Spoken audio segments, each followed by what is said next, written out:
அப்படின்றது நான் ஏற்கனவே சொன்ன மாதிரி ஒரு ஆன்டிஜன் ஆன்டிபாடி காம்ப்ளெக்ஸ் ஃபார்ம் ஆகுது. ஆன்டிஜன் ஆன்டிபாடியும் இன்ட்ராக்ட் பண்ணது எபிடோப் பேரடோப் பைண்டிங்லாம் ஆகுது. இதெல்லாம் ஏற்கனவே பார்த்துருக்கோம். ஸோ இதெல்லாம் ஆகுது. ஸோ இதை வந்து இதோடைய என்ன சொல்றது, ஒரு நிமிஷம், அது மாதிரி உங்களுடைய சைடு ஸ்பீக்கர்ஸை மியூட் பண்ணிக்கோங்க சரியா, so that it will not interfere with our audio. Okay, audio mute pannu. Okay, so unless you have any questions, okay, so in the மாதிரி agglutination reaction or precipitation reaction we are talking about how this antigen antibody interact and as a consequence ஒரு என்ன நடக்குது அப்படின்னு பார்த்தோம். But that those agglutination reactions or precipitation reactions are happening, and those reactions are used for our own diagnostic purposes. But physiologically ஒரு immune systemல antigen antibody bind பண்றதுனால என்ன ஆகுது, அது வந்து எப்படி அந்த ஆர்கானிசம் ஹோஸ்ட் ஆர்கானிசம் ஒரு பேத்தஜன் இன்வேடிங் பேத்தஜன் கிட்ட இருந்து ஒரு ஆன்டிஜன் கிட்ட இருந்து ப்ரொடெக்ட் பண்ணுது. What is it doing? Antibody போய் பைண்ட் ஆகுது, சரி பைண்ட் ஆனாப்ல இப்ப என்ன ஆகுது, பைண்ட் ஆனா சரியா போச்சா, இப்போ பைண்ட் ஆகி என்ன செய்யுது அப்படின்றதான் பார்ப்போம். That is what we call immune effector functions of antigen antibody complex. So அதுல வந்து before we go into the actual mechanisms of immune effector functions, ஒரு ஆன்டிபாடி மாலிகுலோடைய ஸ்ட்ரக்சர்ல உள்ள சில காம்போனன்ட்ஸை ரீகால் பண்ணிக்கலாம். ஸோ நீங்க ஏற்கனவே படிச்சிருக்கீங்க, immunoglobulin is a Y-shaped molecule. It has heavy chain, it has a light chain, and அந்த பெப்பைன்ற என்சைமை வச்சு ஒரு ஆன்டிபாடி மாலிகுலை டைஜஸ்ட் பண்ணோம் அப்படின்னா 2 ஃப்ராக்மெண்ட் கிடைக்கும். இது வந்து ப்ரிலிமினரியா முத ஆன்டிபாடி என்னன்னு படிக்கிறப்போ படிச்சிருக்கீங்க. ஃப்ராக்மெண்ட் ஆன்டிஜன் பைண்டிங் அப்படின்னு ஒரு பார்ட்டும், அதாவது இந்த ஒய் ஷேப்டு மாலிக்யூலோடைய இந்த ஒய் மாதிரி இருக்கிற பார்ட் இருக்குல்ல, this part alone will get separated from the stem. இந்த கீழே இருக்கிற ஸ்டெம் ரீஜனை வந்து FC ரீஜன் சொல்லுவாங்க. It's called fragment crystallizable. மேல இருக்கிற ரீஜன் வந்து FAB ரீஜன் அப்படின்னு சொல்லுவாங்க, ஃப்ராக்மெண்ட் ஆன்டிஜன் பைண்டிங். ஏன் ஃப்ராக்மெண்ட் ஆன்டிஜன் பைண்டிங் சொல்றாங்கன்னு உங்களுக்கே தெரியும். பிகாஸ் இதுலதான் வந்து இந்த variable heavy chain, variable light chain இதெல்லாம் இருக்கு. ஸோ அந்த வேரியபிள் ரீஜன் ஆஃப் தி FABல தான் வந்து பாராடோப்ஸ் எல்லாமே இருக்கு. Paratopes are the binding sites of the antibody which actually interact with the antigen. சரியா? ஸோ இது FABன்னு சொல்றோம். ஸோ இந்த FAB ஃப்ராக்மெண்ட் தான் போய் ஆன்டிஜனோட இன்ட்ராக்ட் பண்ணுது. ஆன்டிஜனோட போய் டைரக்டா கம்யூனிகேட் பண்ற ஒரு இன்ட்ராக்ட் பண்ற பைண்டிங்ல இன்வால்வ் ஆயிருக்கிற ரீஜன் பார்த்தா இந்த FAB மட்டும்தான். ராதர் FABலயே உள்ள அந்த பாராடோப் ரீஜன் மட்டும்தான். ஆனா கீழே வந்து FC ஃப்ராக்மெண்ட் ஒன்று இருக்கு இல்லையா? ஸோ அந்த FC ஃப்ராக்மெண்ட் எதுக்கு இருக்கு? What is the purpose of having a FC fragment crystallizable அப்படின்னு இருக்கு அப்படின்னா, இந்த fragment crystallizable அப்படின்றதுனா it is responsible for triggering these antibody mediated immune responses. ஒரு ஆன்டிபாடி போய் ஒரு ஆன்டிஜெனிக் எபிடோப் கண்டுபிடிச்சு அந்த ஆன்டிஜெனிக் எபிடோப்போட போய் பைண்ட் பண்ணுது. ஸோ பைண்டிங் ப்ராசஸ்ல ஒரு பக்கம் வந்து as you can imagine ஒரு எபிடோப் இப்படி இருக்கு, இங்க போய் ஆன்டிபாடி பைண்ட் பண்ணுச்சுன்னா இந்த ஆன்டிஜெனிக் எபிடோப் அது பிளாக் பண்ணுது. It is blocking that antigenic determinant. Simply physically it is blocking, sterically it is blocking. So அது ஒரு aspect of immune response.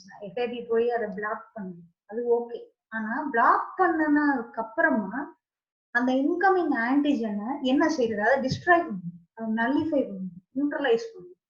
So அதுக்கு இந்த ஆன்டிபாடி என்ன செய்யுது அப்படின்றதுனா வந்து that functionality of the antibody is carried out by this FC fragment. So this is why FC fragment is very important. It is equally important as FAB. So FAB, two more people have come. Okay. So FAB region வந்து ஆன்டிஜனோட find பண்ணுது. So FABக்கு receptor வந்து எங்க இருக்கு? ஆன்டிஜன்ல இருக்கு. Fragment antigen binding போய் ஆன்டிஜனோட தான் find ஆகுது. அப்ப FC ஃப்ராக்மெண்ட்னு ஒண்ணு இருக்குன்னா அதுக்கு ரிசப்டார் எங்க இருக்கு? FC ஃப்ராக்மெண்ட்டுக்கு ரிசப்டார், ஓகே, ஸோ FC ஃப்ராக்மெண்ட்டுக்கு ரிசப்டார் வந்து எங்க இருக்கு அப்படின்னா FC fragment of the antibody, any antibody. அதே மாதிரி இன்னொன்னு கேட்டுக்கோங்க, FAB தான் உங்களுக்கு தெரியும். FAB தான் வந்து வேரியபிள் ரீஜனா இருக்கும். அது ஆன்டிஜெனுக்கு ஏற்ற மாதிரி அதுல நிறைய வேரியேஷன்ஸ் இருக்கும். So that it can recognize and bind to every antigen which is unique. All antigens are not identical. Antigen can be from anywhere and everywhere. It can be even as two different peptides can be different. ஒரே மாதிரி இருக்கு பொறுக்கிறது. ஆனா இந்த FC fragmentன்றது constant region heavy chain, constant heavy chain region. So ஒரு particular immunoglobulin எடுத்துக்கிட்டீங்க, ஒரு அது என்ன ஐசோடைப் எடுத்துக்கிட்டீங்க, IgG, IEM, ஏதோ ஒரு ஐசோடைப் எடுத்துக்கிட்டீங்கன்னா அந்த ஐசோடைப் உடைய FC fragment is going to be the same. So the FC fragmentக்கான ரிசப்டார் எங்க இருக்கு அப்படின்னு பாத்தீங்கன்னா, FC fragmentோட receptor is located on many of the cells of the immune system. பர்டிகுலரா யாருன்னா நம்ம இதெல்லாம் இருக்கு இல்லையா, NK cells, natural killer cells, neutrophils, macrophages, monocytes, இந்த மாதிரியான cells, some of the cells are actually involved in innate immune response. அந்த innate immune response கொடுக்கிற cells உடைய சர்ஃபேஸ்ல இந்த FC fragment ஓட receptor. So those cells can come and bind to the FC fragment of an antibody which is attached to an antigen. So அது ரொம்ப important. FC fragment of antibody which is freely floating in the serum அப்படி கிடையாது. Those antibodies won't go and interact with the FC receptor of any other immune system. FC receptor எப்ப activate, அதாவது FC receptorல some FC region some changes happen when FAB goes and binds to an antigen. So அதுக்கு அப்புறமா the FC region becomes available for binding to the FC fragments receptor which is located on other immunological cells like NK cells or macrophages. அந்த மாதிரி மற்ற monocytes, மேக்ரோஃபாஜஸ் ஓட போய் அதை find பண்ண முடியும். Okay, so this FC fragment plays a very important role in triggering or initiating the immune response mechanisms from other wings of the immune system. Okay. So FC triggered immune responses என்னென்ன அப்படின்னா, ஒன்று வந்து opsonization, இன்னொன்று ADCC, antibody dependent cell mediated cytotoxicity, இல்ல sir இது வந்து antibody dependent cellular cytotoxicity, இந்த மாதிரி நிறைய வேற வேற வேரியேஷன்ஸ் இருக்கு. But in general it is called ADCC, antibody dependent cell mediated or cellular cytotoxicity. Then CDC is called complement dependent cytotoxicity, complement pathway கேள்விப்பட்டிருக்கீங்க. ஸோ இது மூணு தான் ரொம்ப முக்கியமான antigen antibody complex triggered or ஆன்டிபாடியோடைய FC ஃப்ராக்மெண்ட் ட்ரிகர் பண்ற immune effector mechanisms ரொம்ப இம்பார்ட்டன்டானது. ஸோ ஒன்னா பார்ப்போம். ஸோ ஒன்று வந்து opsonization. So opsonization is nothing but it is a facilitated phagocytosis. அவ்வளவுதான்.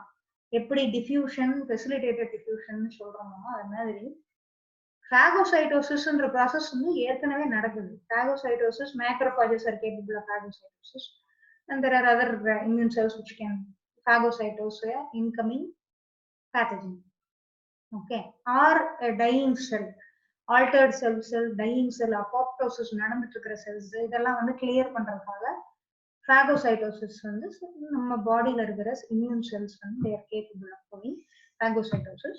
So அதுல particular ரொம்ப இம்பார்ட்டன்டான functionality வந்து B cells can phagocytose and macrophages can phagocytose. So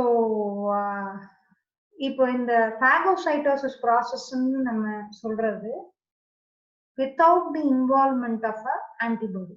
அதுதான் நம்ம phagocytosis சொல்றோம். சாதாரணமா ஒரு ஃபாரின் ஆன்டிஜன் ஃபாரின் சப்ஸ்டன்ஸ் ஒரு பேத்தோஜன் அப்படின்னு மட்டும் ஐடென்டிஃபை பண்ணி அதை ஒரு innate immune ரெஸ்பான்ஸோட தான் நம்ம phagocytosis சேர்க்கிறோம். Because it is not specific. it only knows the discrimination between self and non-self. Self antigen கிடையாது, இது நான் செல்ஃப், இது ஒரு ஃபாரின் ஆன்டிஜன் அப்படின்றது மட்டும்தான் வந்து பாகோசைட்டிக் செல்ஸுக்கு தெரியும். மற்றபடிக்கு அது வந்து ரொம்ப ஸ்பெசிஃபிக்கா it is not specific. It's not like ஒரு ஆன்டிபாடினா it is specific for an antigen. ஒரே ஆன்டிஜன்ல உள்ள ஒவ்வொரு எபிடோப்புக்கும் தனித்தனி ஆன்டிபாடிஸ் வந்து ஜெனரேட் ஆகும். So it is that specific. So ஆனா phagocytosis is a non-specific process which happens in the innate immune response. சாதாரணமா வந்து ஒரு non-self substance is coming in. Non-self na foreign substance is coming in. These phagocytic cells will recognize that substance as foreign and it will go and engulf those cells.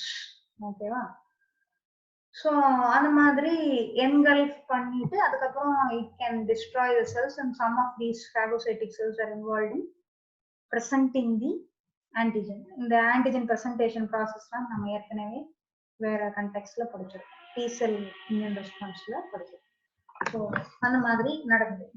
Okay, so இதெல்லாம் வந்து before the activation of B cells and before the production of antibodies இதெல்லாம் நடக்கும். First line of டிஃபென்ஸ்ல நடக்கும். So அதுக்கப்புறமா இந்த phagocytosis process நடந்து அதுக்கப்புறம் போய் அந்த T-கள் ஹெல்பர் செல்ஸ் ஆக்டிவேட் பண்ணும், B cells போய் ஆன்டிபாடிஸ் ப்ரொடியூஸ் பண்ண ஆரம்பிக்கும். இதெல்லாம் நடக்கும். இதெல்லாம் நடந்து செல் மீடியேட்டட் இம்யூனிட்டி, ஹியூமரல் இம்யூனிட்டி எல்லாம் ஆக்டிவேட் ஆனதுக்கு அப்புறமா ஆன்டிபாடிஸ் ஜென்ரேட் ஆகுது இல்லையா, B cells வந்து secrete antibodies. So B cells antibodies secrete பண்ணதுக்கு அப்புறமா இந்த B cellோடைய ஆன்டிபாடிஸ் போய் இந்த உள்ள வந்த ஆன்டிஜென்ஸ் பேத்தோஜென்ஸ் போய் டார்கெட் பண்ணி அந்த பேத்தோஜென்ஸோட போய் சர்ஃபேஸ்ல போய் பைண்ட் ஆகும். ஸோ பைண்ட் ஆனதுக்கு அப்புறமா antibody bound pathogens, antibody bound antigens வந்து இதே மாதிரி phagocytic cells, இதே macrophages, இதே dendritic cells போய் phagocytose பண்ணும். So that process is called opsonization. It is a facilitated phagocytosis. Facilitate பண்றது யாருன்னு கேட்டீங்கன்னா antibodies, and in addition to antibodies, complement proteins can also facilitate phagocytosis. There is something called complement protein present in the serum, so that can also okay.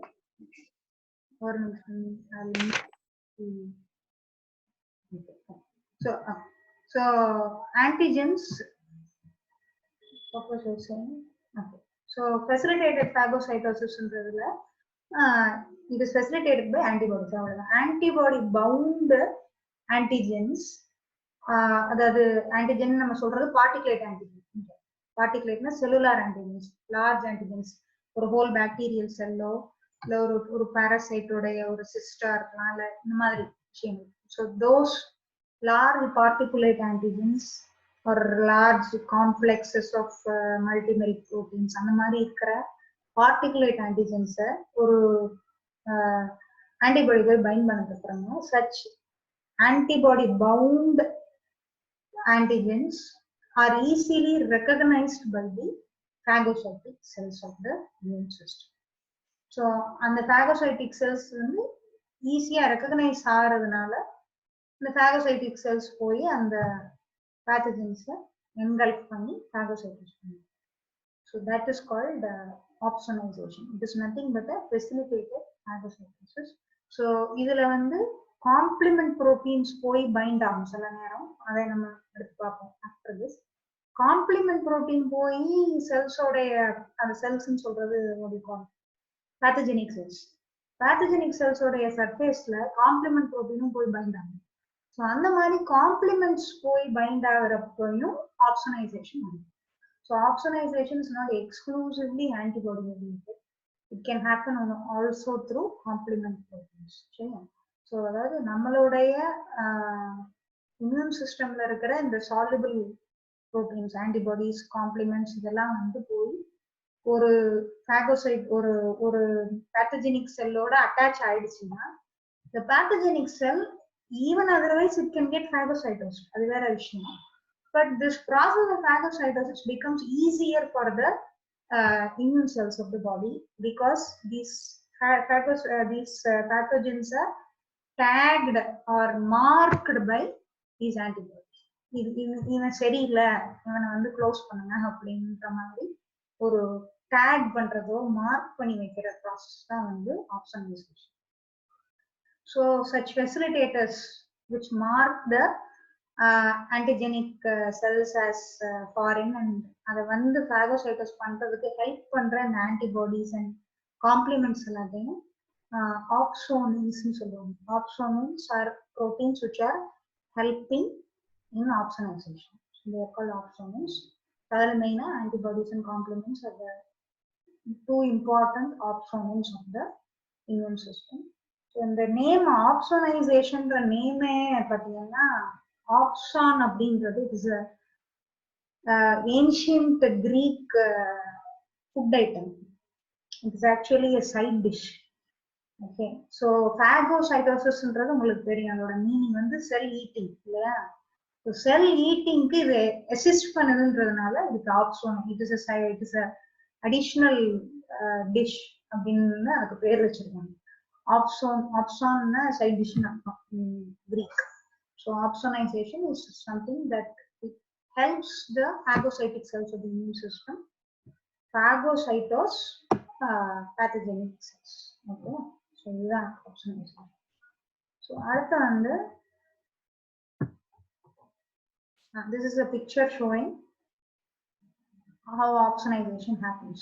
So இப்போ இது வந்து ஒரு இந்த பிங்கா இருக்கு இல்லையா, this is a bacterial cell அப்படின்னா இந்த bacterial செல்லுல நிறைய இந்த பாருங்க ப்ளூவா இருக்கிறதெல்லாம் எபிடோப்ஸ். அந்த எபிடோப்ஸ்ல இந்த இம்யூனோகுளோபுலின் மாலிக்யூல்ஸ் வந்து பைண்ட் ஆகுது. பர்டிகுலரா ஆப்சனைசேஷனுக்கு ரொம்ப ஹெல்ப்ஃபுல்லா இருக்கிறது IgG. IgM is not a very good option. IgM is not considered an option. IgG தான் நல்ல ஆப்ஷன் ஆப்சனைசேஷன் ப்ராசஸ் பொறுத்த வரைக்கும். ஆனா நீங்க இந்த காம்ப்ளிமெண்ட் பார்த்து பாத்தீங்களா, complement ஆக்டிவேஷன்ல IgM plays a dominant role. IgM is a better activator of complement cascade pathway. இங்க ஆப்சனைசேஷனுக்கு IgG is a better effector of opsonization. So ஆப்சனைசேஷன்ல இங்க பாருங்க ஆன்டிபாடி போய் அந்த எபிடோப்ஸோட பைண்ட் ஆகுது. பைண்ட் ஆனதுக்கு அப்புறமா இந்த ஆன்டிபாடியோட இந்த FC ஃப்ராக்மெண்ட் போய் FC ரிசப்டார் அப்படின்றது எல்லா பாகோசைட்டிக் செல்ஸ்ல, பி செல்ஸ்ல, மேக்ரோபாஜஸ்ல, டென்ட்ரைட்டிக் செல்ஸ்ல இதுல எல்லாம் இருக்கும், NK செல்ஸ் எல்லாம் இருக்கு. ஸோ அங்க போய் அது பைண்ட் ஆகுது. பைண்ட் ஆனதுக்கு அப்புறமா இந்த அந்த செல்ஸ் வந்து நம்மளோட இம்யூன் செல்ஸ் வந்து initiate phagocytosis process. So antibody mediated phagocytosis is what we call opsonization. இதுல இதே பிக்சர்ல இந்த C3Bலாம் இருக்கு பாத்தீங்களா, எல்லோ கலர்ல அங்கங்க இருக்கு. ஸோ அது வந்து என்னன்னு கேட்டீங்கன்னா காம்ப்ளிமெண்ட். ஸோ காம்ப்ளிமெண்ட்டும் போய் செல்ஸோட பைண்ட் ஆகும். அதாவது செல்ஸ்னா இந்த பாக்டீரியா செல்ஸ் ஒரு பேத்தஜெனிக் செல்லோட பைண்ட் ஆகும். காம்ப்ளிமெண்ட் பவுண்ட் பேத்தஜென்ஸையும் phagocytosis பண்றதும் ஆப்சனைசேஷன் தான். ஆன்டிபாடி பவுண்ட் பேத்தஜென்ஸ் வந்து phagocytosis பண்றதும் ஆப்சனைசேஷன். ஸோ ரெண்டுக்கும் வித்தியாசம்னு பாத்தீங்கன்னா phagocytosisன்ற ப்ராசஸ் வந்து ஒரு ஃபாரின் செல்ஸை வந்து ரிமூவ் பண்றதுக்கு, அதே மாதிரி பாடியோடைய டையிங் செல்ஸ் அப்போப்டோசிஸ்னால இறந்து போற செல்ஸ் சாதாரணமாவே phagocytosis நடக்கும். ஓகே, பாடியில அது வந்து it is not an exclusive process which happens in the immune response alone. Immune ரெஸ்பான்ஸ்ல நடக்குது. ஆனா அது வந்து இம்யூனலாஜிக்கல் சிஸ்டமுக்குன்னு தனியா எக்ஸ்க்ளூசிவா நடக்கிற விஷயம் கிடையாது. மொத்த நேரத்துல மொத்த இடங்கள்ல நடக்கும் phagocytosis.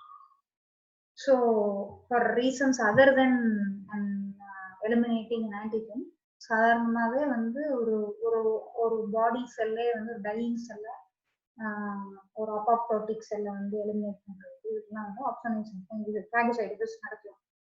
ஆனா ஆப்சனைசேஷன் அப்படி கிடையாது. Opsonization is happening after the activation of the humoral immune system. humoral immunityன்றது பி செல் ஆக்டிவேட் ஆகி ஆன்டிபாடி ப்ரொடியூஸ் ஆகுது. அதுக்கப்புறமா antibody mediated phagocytosis. So it is exclusively immunological process. It's not that something that happens at other times. அதே மாதிரி இதுல ஆப்சோனன்ஸ் அப்படின்ற proteins இருந்தா தான் அது ஆப்சனைசேஷன். phagocytosis அப்படி கிடையாது. phagocytosis can happen normally. It doesn't require these opsons. And then lysosome involvement phagocytosisல உங்களுக்கு தெரியும் இருக்கு. இங்க வந்து அது கிடையாது. காரணம் என்ன? Those cells are already being targeted and damaged by other immune responses. மற்ற இம்யூன் செல்ஸ் எல்லாம் வந்து ஆக்டிவேட் ஆகி ஒரு செகண்டரி இம்யூன் ரெஸ்பான்ஸ் ஆரம்பிக்கிறப்பதான், அதாவது அந்த இன்னேட் இம்யூன் ரெஸ்பான்ஸ் முடிஞ்சு செல் மீடியேட் இம்யூனிட்டியும் இன்னொரு இம்யூனிட்டியும் ஆக்டிவேட் ஆனதுக்கு அப்புறமா தான் வந்து ஆப்சனைசேஷன் ப்ராசஸ் நடக்கும். ஏன்னா ஆன்டிபாடிஸ்லாம் ப்ரொடியூஸ் ஆகணும், காம்ப்ளிமெண்ட்லாம் ஆக்டிவேட் ஆகணும்.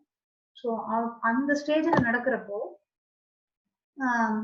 these pathogens are already under attack from various signal molecules of the immune cells. இங்க நிறைய சைட்டோகைன்ஸ், டியூமர் நெக்ரோசிஸ் ஃபேக்டர்ஸ் எல்லாம் வந்து ஆல்ரெடி ஃபங்க்ஷனாலிட்டி பண்ணிட்டு இருக்கும். ஸோ அதனால ஹியர் வந்து this involvement of lysozyme is not very significant. Okay? And phagocytosis immune சிஸ்டம்லயே நடக்கிற phagocytosisக்கும் ஆப்சனைசேஷனுக்கும் வித்தியாசம் என்ன? phagocytosis இம்யூன் செல்ஸ் phagocytose பண்ணுது இல்லையா, that is part of the innate immune response. அதாவது இந்த ஃபர்ஸ்ட் லைன் ஆஃப் டிஃபென்ஸ், நான் ஸ்பெசிபிக் இம்யூனிட்டி. ஆனா ஆப்சனைசேஷன்ன்றது வந்து அடாப்டிவ் இம்யூன் ரெஸ்பான்ஸ்ல தான் மெயினா சொல்லுவோம். ஏன்னா ஆன்டிபாடின்னு ஒன்று வந்துருச்சு அப்படின்னாலே it means it comes only after the activation of B cells. So B செல்ஸ்ன்றது it's part of the adaptive immunity, humoral immunity. So அதனால it is this opsonization process is not considered part of the innate immune response. I think somebody is having a doubt.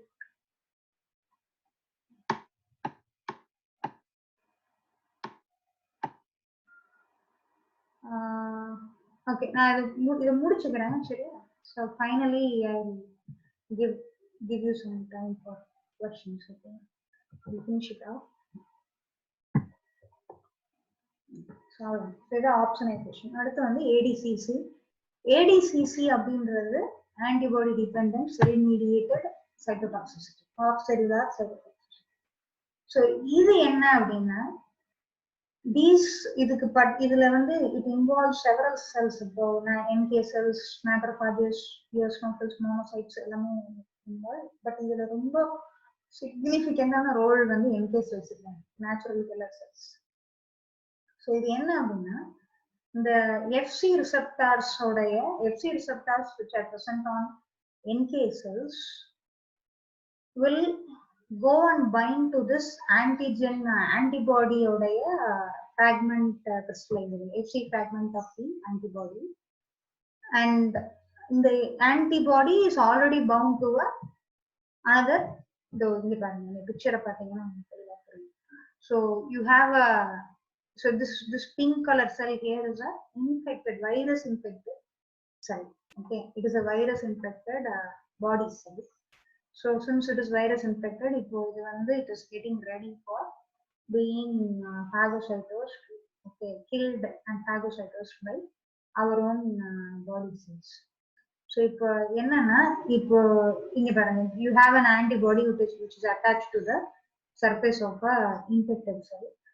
So இந்த infected செல்லுடைய இந்த FC fragment, ஆன்டிபாடியோட FC fragment போய் இந்த NK செல் இருக்கு இல்லையா, NK செல்லுடைய FC receptor, this is the FC receptor. இப்போ FC receptor நம்ம சொல்றோம், அதுல நிறைய டைப்ஸ் இருக்கு. So this is one type. FC gamma R3ன்றது NK செல்ல உள்ள ஒரு FC receptor. You have different types of FC receptors depending on what antibody it is binding and in which cell it is located. Various types of FC receptors. So this FC receptor and FC fragment of the antibody are now interacting. So the result enna aguna, this will activate the NK cells, and the activated NK cells will produce cytotoxic substances. The cytotoxic and this process will trigger a metabolic change in the NK cells, and the NK cells will start producing a lot of cytotoxic substances. Adala pathina and the granzymes, perforins, இதெல்லாம் வந்து cytotoxic substances நிறைய இருக்காங்க. lytic cell lytic enzymes, granzymes, perforins எல்லாம் வந்து produce பண்ணும். perforinன்றது ரொம்ப ஸ்பெசிஃபிக்கா, it's a protein which goes and perforates. perforationனா ஓட்ட போடுது. செல் மெம்பரேன்ல போய் உட்கார்ந்து செல் மெம்பரேன்ஸ் எல்லாம் வந்து டேமேஜ் பண்ணி போரஸ் ஆக்கி விடும். சரியா? ஸோ இதெல்லாம் ப்ரொடியூஸ் பண்ணும். Plus in addition to that it also produces tumour necrosis factor. Tumor necrosis factor is a signal molecule, TNF, just like cytokines. And TNF is more specifically involved in triggering cell death by apoptosis. So, and the cell எப்படியாவது kill பண்ணணும். So, through digesting its membranes and other surface proteins எல்லாம் damage பண்றதும் ஒரு பக்கம் ஆகும். TNF will also start damaging the cell. It will trigger the cell death mechanisms of that cell. So இது மாதிரி பண்றது வந்து we call it ADCC, antibody dependent cell mediated cytotoxicity. Okay, so இதுல வந்து it ultimately that target cell will get destroyed. The target cell which is bound to the antibody will get destroyed. நம்ம target cell னு சொல்றது bacterial cells இருக்கலாம், virus infected our own body cells இருக்கலாம், and it can also be tumor cells or cells which are becoming cancerous. Those cells are identified by their abnormal proteins. Abnormal cell surface proteins இருக்கிறப்போ அதை identify பண்ணி அதுல வந்து antibodies வந்து போய் find பண்றப்போ you get this type of response. இதுக்கெல்லாம் மீறி தான் வந்து ஒரு இன்ஃபெக்ஷனோ இல்ல ஒரு செல் கேன்சரஸா மாறுறதோ நடக்குது. Okay, so we have these many mechanisms in operation continuously. They are happening in preventing infection. Okay, so idu pathina, this is also another picture for showing you how NK cells operate through ADCC. So இது பாத்தீங்கன்னா இதுல neutrophil, NK cell, monocytesன்றது bloodல இருக்கிற immune cells. அதே மாதிரி அதே monocyte tissuesல இருந்தா it's called macrophage.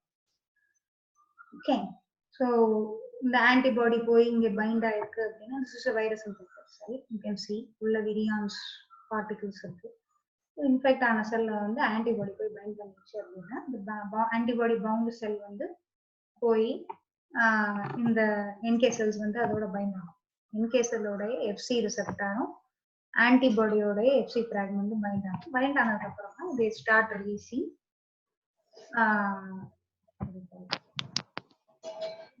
releasing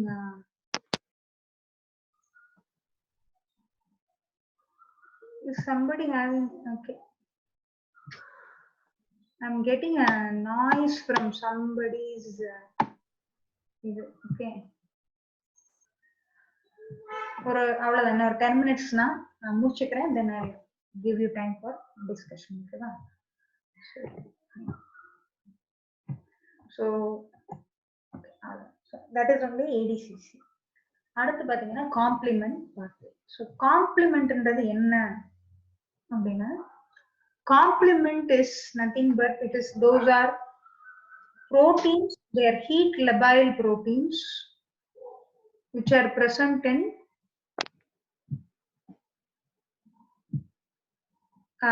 heat labile proteins which are present in the serum. Okay, heat labile, they are actually heat sensitive proteins which are present in the serum that are involved in assisting the various immune responses in the cell, okay, in the body. So they இதை வந்து யாரு கண்டுபிடிச்சாரா first pastor இன்ஸ்டிடியூட்ல இந்த மாதிரி சீரம்ல antibody தவிர வேற ஏதோ ஒரு protein இருக்கு, சீரம்ல ஆன்டிபாடி இருக்குன்னு everybody knows, but there is something other than the antibody which is helping the organism fight with the pathogens ன்னு ஒரு ஸ்டடி வந்து பண்ணாங்க. முத வந்து அப்பதான் there is something else other than antibody அப்படின்றத அவங்க அனலைஸ் பண்றாங்க பாஸ்டர் இன்ஸ்டிடியூட்ல. அதுக்கப்புறமா later Paul Ehrlich was the person who actually identified and named them as complement. காம்ப்ளிமெண்ட்ன்ற பேர் அவர் தான் கொடுக்குறாரு. ஸோ காம்ப்ளிமெண்ட் அப்படின்னா என்ன அர்த்தம்னா, it simply means it is something that helps. Okay, it helps the antibodies in fighting the antigens. It helps the immune system in fighting the antigens. It is just a helping protein. So இது எத்தனை protein இருக்குன்னு பாத்தீங்கன்னா there are